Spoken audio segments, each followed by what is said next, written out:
Hi friends, मैं अभिषेक आपका फिर से अपने इस यूट्यूब चैनल 2 मेगा क्लासेज में स्वागत करता हूं। आज हम इस वीडियो में संविधान एवं संविधानवाद में अंतर को समझेंगे। यह समझेंगे कि संविधान क्या होता है और संविधानवाद क्या होता है। क्या ये दोनों अवधारणाएं बिल्कुल अलग अलग हैं या एक दूसरे से जुड़े हुए हैं। साथ ही मैं इस वीडियो में बताने का प्रयास करूंगा कि कैसे ये सब चीज़ें आधुनिक लोकतांत्रिक प्रक्रिया में पनपी और साथ ही इनमें क्या क्या चीज़ें समाहित होती हैं। याद रखिए, मुख्य परीक्षाओं में इस पर नोट्स लिखने के लिए पूछा जाता है और साथ ही जो व्यूअर्स हैं, जो जिन्हें कोई परीक्षा नहीं देनी है, उन्हें ये चीज़ें समझ में आनी चाहिए। मतलब ये जरूरी नहीं कि आनी चाहिए, मतलब ये जाननी चाहिए कि आखिर दोनों में डिफरेंसेस क्या होता है, अंतर क्या होता है। ये पूरी सामग्री हमने एनसीईआरटी और साथ ही कुछ मानक बुक जो भारतीय संविधान के वहीं से उठाए हैं। जो पाठ्य पुस्तक पढ़ने में अभिरुचि रखते हैं, जिन्हें पढ़ने में मन लगता है, तो मैं उनसे आग्रह करूंगा कि एक बार वो कम से कम एनसीईआरटी की जो बुक है 9 और 10 में इससे संबंधित, संविधान से संबंधित, एक बार पढ़ें। वहाँ बिल्कुल उदाहरण के साथ ये समझाया गया है कि कैसे संविधान होते हैं और संविधानवाद नहीं होता, और कैसे संविधान होता है और संविधानवाद होता है तो समाज में क्या क्या चीज़ें समाहित होती हैं और समाज कैसे दोनों में अंतर होता है। अब आपके मन में ये सवाल आना चाहिए कि भाई आखिर ये संविधान और संविधानवाद में अंतर क्या होता है और दोनों की विशेषताएं क्या होती हैं। क्या ये एक दूसरे के पूरक हैं या एक दूसरे के बिना भी रह सकते हैं। तो इसके लिए आपको एक व्यापक रूप से समझना होगा। देखिए, संविधान जो होता है वो एक लिखित दस्तावेज होता है। लिखित है तो लिखित है, कोई भी उसको मान भी सकता है, कोई उसको नहीं भी मान सकता है। जैसे हमारे यहाँ धर्म ग्रंथ के पुस्तकें हैं, हम में से अधिकतर लोग जब मन होता है मानते हैं, जब मन होता है नहीं मानते हैं। लेकिन संविधान तो एक धर्म ग्रंथ नहीं है, एक जीवित पुस्तक। उसके बातों को, उसके आदेशों को, उसके क्या कहते हैं सीमाओं को हमें मानना पड़ता है। आपने देखा होगा कि बड़े बड़े देश में यदि एक साधारण भाषा में बोला जाए तो बड़े बड़े सूरमा भोपाली भी कोर्ट के सामने हाथ जोड़े खड़े रहते हैं। एक अदना सा पुलिस अधिकारी बड़े बड़े लोगों को, बड़े बड़े क्या कह सकते हैं राजनेताओं को कॉलर पकड़ पकड़ के जेल ले जाते हुए देखते होंगे। आखिर ये किसके कारण होता है? ये संविधान के कारण होता है। लेकिन सिर्फ इतनी ही चीज़ें नहीं, हम में से अधिकतर आदमियों के जो अधिकार होते हैं, नागरिकों के जो अधिकार होते हैं, वो संविधान में लिखे होते हैं। और साथ ही पूरा देश किस सिस्टम से कैसे चलेगा, ये सारी चीज़ें संविधान में वर्णित होती हैं। लेकिन क्या सिर्फ वर्णित कर देने से नागरिकों को ये अधिकार प्राप्त हो जाते हैं? नहीं। याद रखिए, उत्तर कोरिया में भी संविधान है, लेकिन वहाँ एक ही व्यक्ति का शासन है। हिटलर और मुसोलिनी जैसे लोग भी संविधान का सहारा लेकर के ही सत्ता के सर्वोच्च शिखर पर पहुंचे और उन्होंने संविधान को ही नष्ट कर दिया। इसके अलावा दुनिया में बहुत सारे ऐसे देश मिलेंगे जहां लिखित संविधान है, लेकिन सत्ता का जो चरित्र है वो अधिनायकवादी है। जो व्यक्ति सत्ता के शीर्ष पर बैठा हुआ है, वो उसकी जैसे इच्छा होगी, जिस प्रकार से इच्छा होगी, सरकार को, सिस्टम को चलाएगा और नागरिकों को हाँकेगा। लेकिन जो लोकतांत्रिक, पूर्णतः लोकतांत्रिक देश है, वहाँ ऐसा नहीं होता है। आरोप प्रत्यारोप, पक्ष और विपक्ष के बहुतों लग सकते हैं, लेकिन होता ऐसा नहीं। यदि भारतीय संदर्भ में बात करें तो आप देखेंगे कि हमारे देश में एक पर एक जादूगर राजनीतिक हुए हैं, जिनकी जादू जनता के सिर पर चढ़कर बोली, लेकिन जब वो संविधान के दायरे में आए तो उन्हें जेल तक जाना पड़ा। सारी कैरियर, बहुत सारे नेताओं की कैरियर समाप्त हो गई। और जो हमारे यहाँ सत्ता के शीर्ष पर बैठे हुए लोग थे, उन्होंने भी इस चीज़ को तवज्जो दी। ध्यान रखिए, उन्होंने भी इस चीज़ को तवज्जो दी। ठीक है, समस्याएं हमारे यहाँ हुई हैं, बहुत सारी चीज़ें ऐसी घटी हैं जिन्हें हो सकता है कि वो अंदर से नहीं चाह रहे हैं, लेकिन ऊपर से उन्होंने उसको मांगा। हालांकि अंदर और ऊपर वाली बात मैं सिर्फ बता रहा हूँ, क्योंकि उनके दिल की बात कौन जानने की है। तो संविधान होना और संविधानवाद होना में दोनों में व्यापक अंतर होता है। अब आपके मन में आनी चाहिए कि क्या भारत में संविधान और संविधानवाद है? तो है, क्योंकि हमारा देश एक लोकतांत्रिक देश है और हमारे यहाँ चीज़ें जो हैं वो बहुत ही साफ और सुस्पष्ट की हुई। साथ ही हमारे देश में माननीय सुप्रीम कोर्ट ने इस अवधारणा को समय समय पर आगे बढ़ाया है। आज जो हमारे नागरिक अधिकार सुरक्षित बचे हुए हैं, इसमें संविधानवाद की सबसे बड़ी विशेषता है। माननीय सुप्रीम कोर्ट या हाई कोर्ट जो समय समय पर अनुच्छेद 21, 19 या अन्य वैसे अनुच्छेद जो हमारे अधिकारों से संबंधित हैं, जो समय समय पर पुनर्व्याख्या करते रहती है, ये उसी संविधानवाद की देन है। सिर्फ संविधान की नहीं, संविधानवाद की देन है। तो सबसे पहले देखते हैं लिखित रूप से, मतलब देख लेते हैं ताकि आपको परीक्षाओं में और समझने में दिक्कत नहीं हो। ऐसे तो ये बहुत बड़ा टॉपिक है, हम चारों घंटा बोलते रहें, समझते रहें, समझाते रहें, उससे कोई मतलब नहीं है। मतलब सिर्फ इतना है कि इतना ही समझ लीजिए कि संविधान एक लिखित दस्तावेज होता है और संविधानवाद उसी लिखित दस्तावेज पर बनाया गया या प्रचलित किया गया या अवधारित एक अवधारणा होती है। ध्यान रखिए, संविधान के ऊपर ही संविधानवाद बनता है, बिना संविधान का संविधानवाद नहीं हो सकता। इसको ध्यान रखेंगे। और हाँ, दुनिया के जितने भी देश हैं सबके पास अपने संविधान हैं, लेकिन संविधानवाद किसी देशों में ही है। संविधानवाद में क्या क्या होती हैं, जब उसको देख लेंगे तो आपको चीज़ें साफ साफ सुस्पष्ट हो जाएंगी कि किन देशों में ये चीज़ें हैं, किन देशों में ये चीज़ें नहीं, और क्या आपके देश में सब चीज़ें हैं। तो सबसे पहले देखते हैं संविधान को। तो संविधान वह दस्तावेज है जिसमें राष्ट्र का मूल एवं मौलिक कानून होता है। इस चीज को याद रखेंगे कि संविधान एक ऐसा लिखित दस्तावेज होता है जिसमें उस देश का मूल एवं मौलिक कानून होता है। संविधान तो सब देश में है, अमेरिका में भी है, जर्मनी में भी है, फ्रांस में भी है, कनाडा में भी है, भारत में, पाकिस्तान, बांग्लादेश, सब जगह है। आपने कभी सोचा है कि सब जगह एक ही क्यों नहीं होती है? नहीं हो सकता। भौगोलिक, सामाजिक, राजनीतिक, सांस्कृतिक भिन्नताओं के कारण इसमें व्यापक अंतर होता है।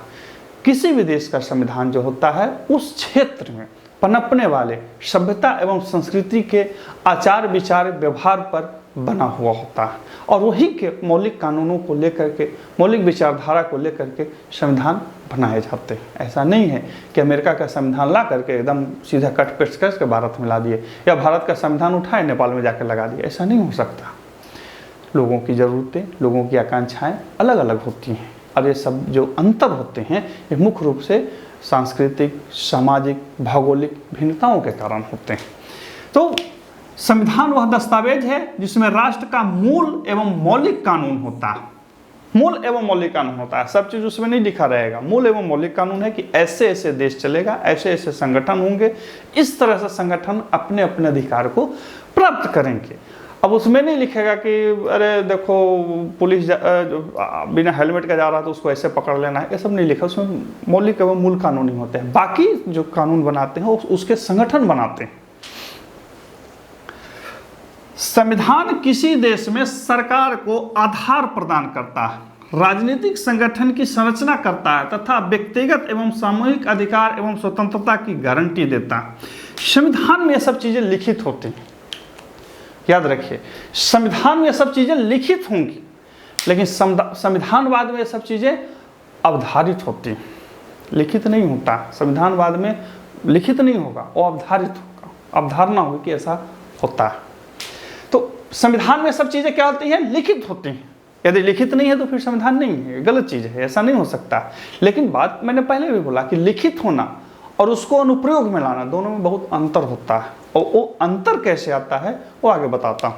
सबसे पहले देख लीजिए, इसके अलावा संविधान एक संगठन का प्रतीक है जिसमें साधनों की सुव्यवस्था की प्रधानता मानी जाती है। यानी कि संविधान एक संगठन का प्रतीक है जिसमें साधन, जो भी साधन होंगे, और उस साधनों में सुव्यवस्था होनी चाहिए, कुव्यवस्था नहीं। यानी कि देश के जितने भी राजनीतिक सिस्टम चलेंगे, कैसे चलेंगे, किस प्रकार से चलेंगे, कौन चलाएगा, इसकी एक सुस्पष्ट व्याख्या होती है। कहीं पे कोई कंफ्यूजन नहीं रखी जाती है और ये सब के सब संविधान में लिखित होता है।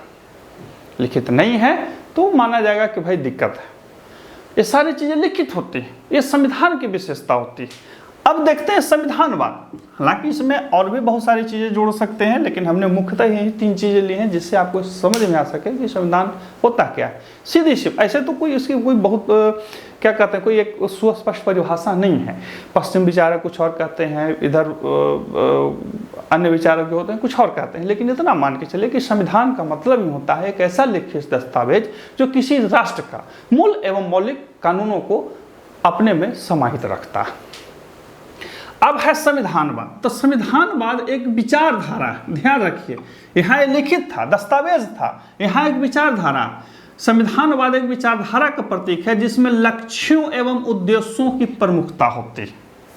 क्या होता है? लक्ष्य एवं उद्देश्य। संविधानवाद जो है वो लक्ष्यों एवं उद्देश्यों की प्रमुखता को लिए हुए अवधारित होता है, अर्थात उसमें क्या लक्ष्य हैं, क्या उसके उद्देश्य हैं, इसकी पूर्ति के लिए एक विचार को पनपता है या पनपाया जाता है। इसके अलावा संविधानवाद संविधान के आधार पर खड़ा होता है जिसमें सरकार सीमित होती है। यानी कि संविधानवाद जब खड़ा होगा तो संविधान के ही आधार पर खड़ी होती है और संविधानवाद में सरकार की जो शक्ति होती है वो सीमित हो जाती है। ध्यान रखेंगे, संविधान में सरकार की शक्ति सीमित होगी इसकी कोई अर्थी नहीं, माने कोई गारंटी नहीं, हालांकि लिखी होती है, लेकिन संविधानवाद में सरकार की जो शक्ति होती है वो सीमित होती है और सरकार की नहीं, हर उस संगठन की शक्ति सीमित होती है जो सिस्टम को चलाती है।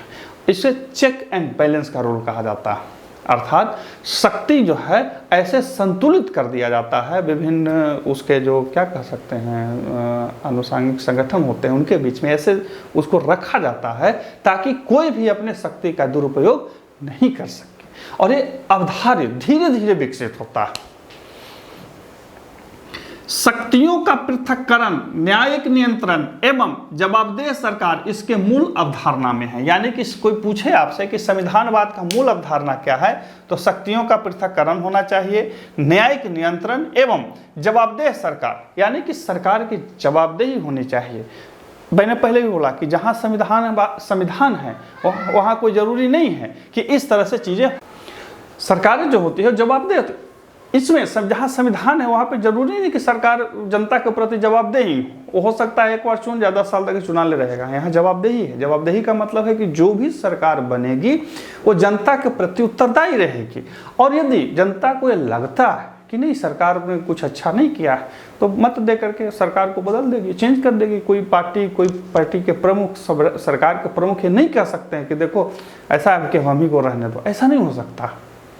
ये संविधानवाद की विशेषता है।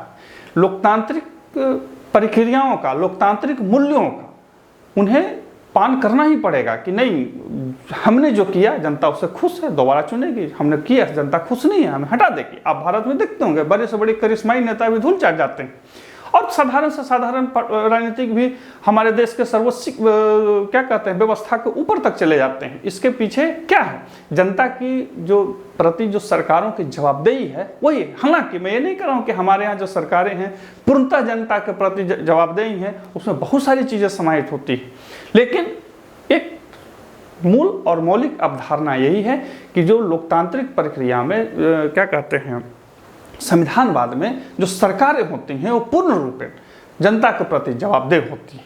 तो ये उसका मूल अवधारणा होता है संविधानवाद का। अब एक चीज ध्यान रखिएगा कि संविधानवाद के सिद्धांत क्या हैं।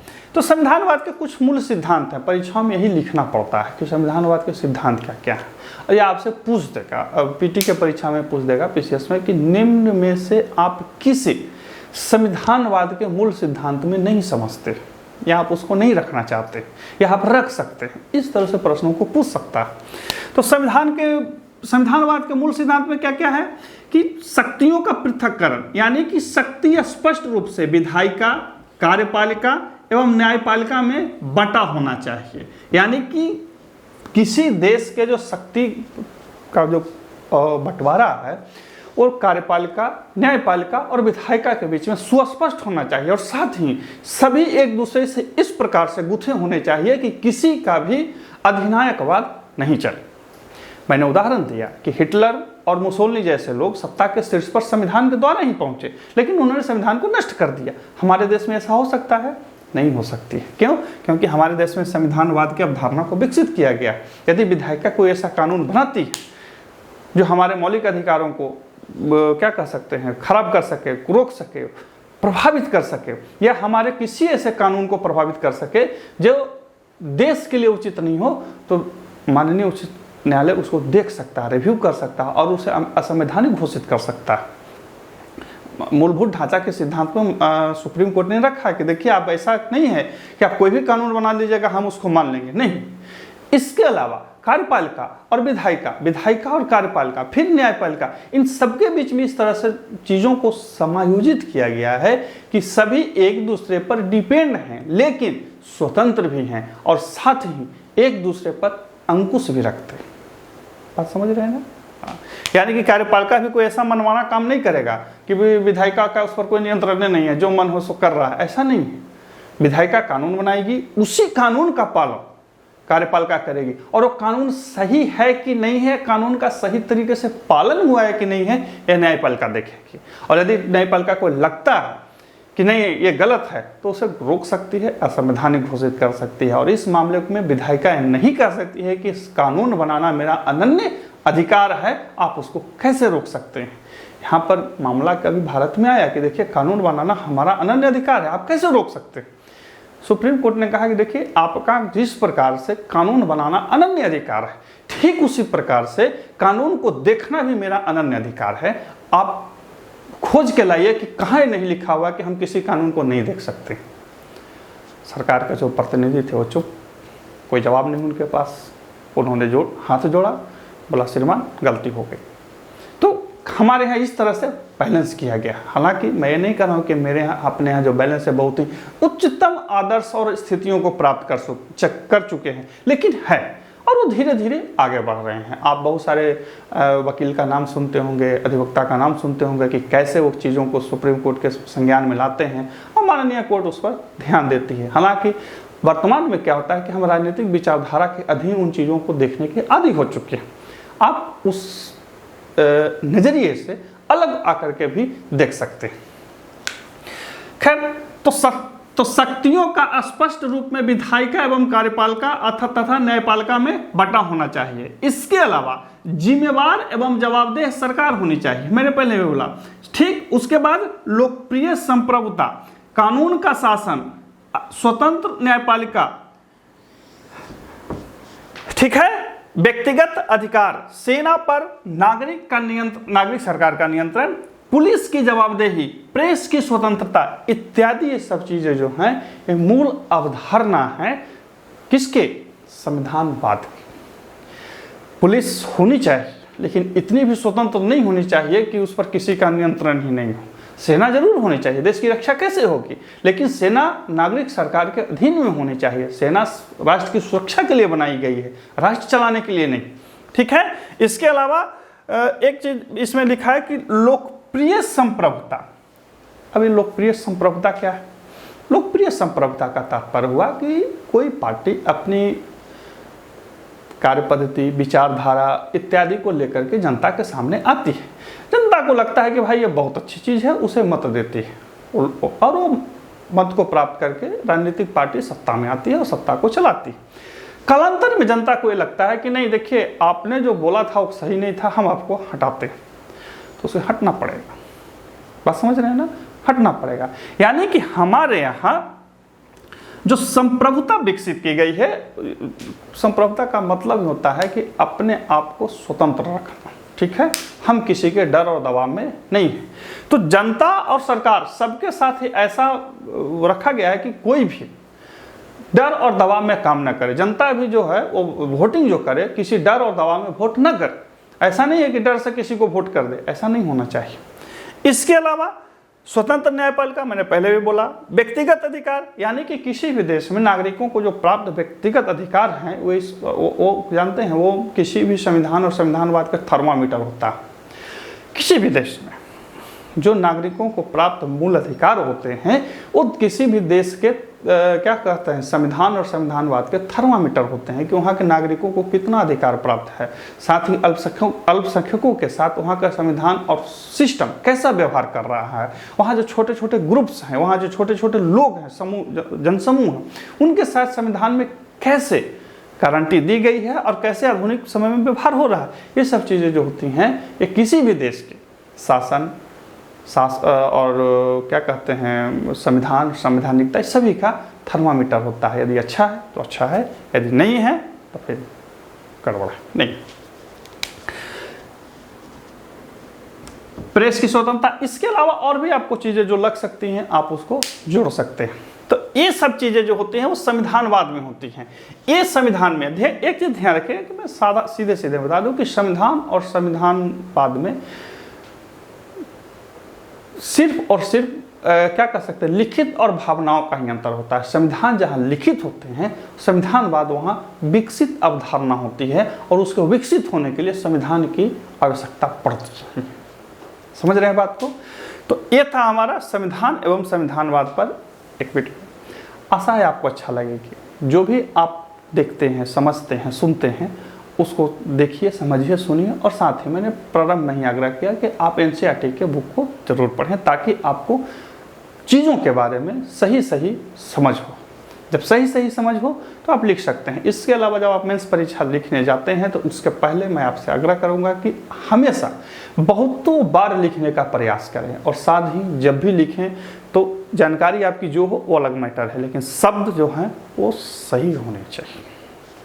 फिर मिलते हैं अगले वीडियो में, तब तक के लिए नमस्कार।